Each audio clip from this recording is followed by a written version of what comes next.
16 जून की शाम Facebook live चल रहा था। 17 जून की सुबह गोलीबारी और फिर मौत। बीच में सिर्फ कुछ घंटे, लेकिन इन कुछ घंटों ने पूरे बिहार को हिला दिया। सड़कें जाम हो गई, आरा बक्सर हाईवे बंद हो गया। लोग सबको सड़क पर रखकर रो रहे थे और सत्ता के गलियारों में सवालों का तूफान खड़ा हो गया। ये कहानी है 28 वर्षीय एक युवक की, भरत भूषण तिवारी की। भोजपुर जिले के शाहपुर थाना के बिलावटी गांव का लड़का, बीएससी सेकेंड ईयर का छात्र। लेकिन सबसे बड़ी बात, वो बाढ़ में डूबते गांवों की आवाज था।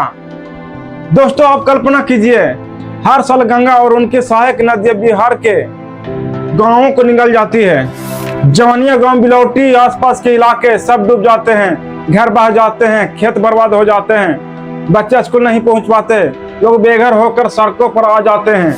नेता चुनाव में वादे करते हैं, बाढ़ नियंत्रण करेंगे, पुनर्वास देंगे, लेकिन सत्ता में आते ही सब कुछ भूल जाते हैं। भरत भूषण ये सब चुपचाप नहीं देख रहा था। पिछले 2 सालों से सोशल मीडिया पर लगातार आवाज उठा रहा था, वीडियो बना रहा था, प्रशासन से सवाल पूछ रहा था, कह रहा था हमारे गांव डूब रहे हैं, मिट्टी कट रही है, लोग मर रहे हैं, आप क्या कर रहे हैं। 16 जून 2026 वो फेसबुक पर लाइव आता है, हाथ में पिस्टन। लेकिन दोस्तों ध्यान दीजिए, वो किसी को मारने के लिए नहीं, अपनी मजबूरी दिखाने के लिए वो कहता है, अगर मेरी बात नहीं सुनी गई तो मैं पागलपन दिखा दूंगा। भरत भूषण हवाई फायरिंग करता है, उनके माता पिता पीछे खड़े होकर के समझाने की कोशिश कर रहे हैं। लाइव में सरेंडर की बात भी करता है, मेरी मांगे पूरी करो, मैं हथियार फेंक दूंगा।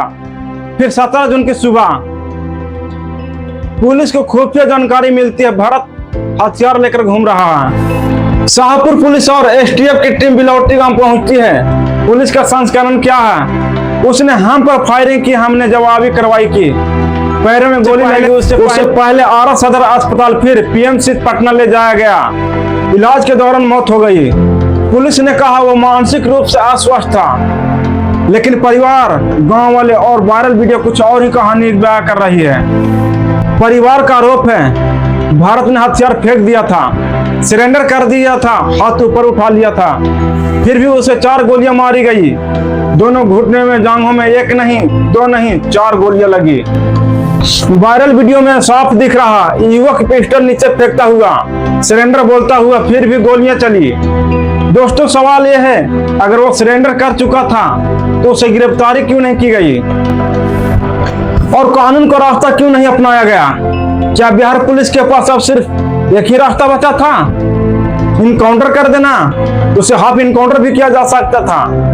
ये कोई बड़ा अपराध नहीं था, ये एक छात्र था, एक युवा एक्टिविस्ट था जो अपने गांव के लोगों के लिए लड़ रहा था, बाढ़ पीड़ितों के पुनर्वास, मुआवजे और अस्थायी समाधान की मांग कर रहा था। अगर वो गलत था तो कानून कार्रवाई होती, ट्रायल होता, लेकिन सरेंडर के बाद गोली, ये कैसे जस्टिफाई किया जा सकता है। घटना के बाद आग भड़क गई, गांव वाले सड़क पर उतर आए, आरा बक्सर 4 लेन पर सब रखकर धरना दिया, हाईवे बंद हो गया, पुलिस को लाठीचार्ज करना पड़ा। आक्रोश इतना था कि पूरे भोजपुर में तनाव फैल गया।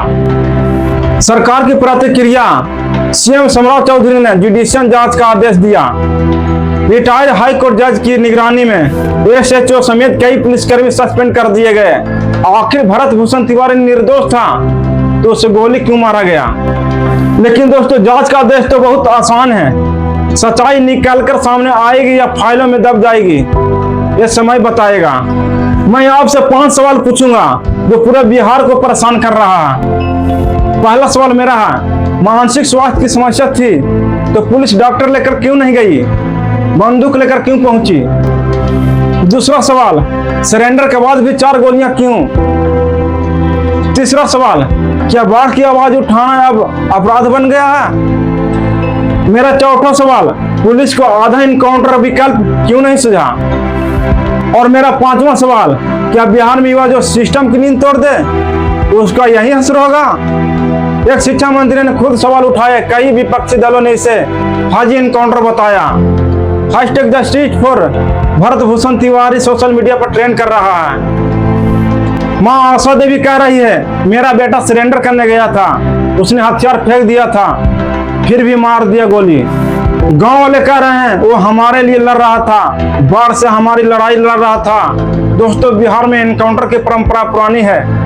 कभी कभी खूंखार अपराधियों के खिलाफ जरूरी होती है, लेकिन जब मामला एक युवा सामाजिक कार्यकर्ता का हो, वीडियो वायरल हो, सरेंडर का क्लेम हो, तो यह संदिग्ध हो जाता है। भरत भूषण तिवारी कोई बड़े गैंगस्टर नहीं था, वो एक परेशान युवा था जो सिस्टम की नाकामी से तंग आकर हथियार उठा लिया, लेकिन सिस्टम ने उसे चुप करा दिया।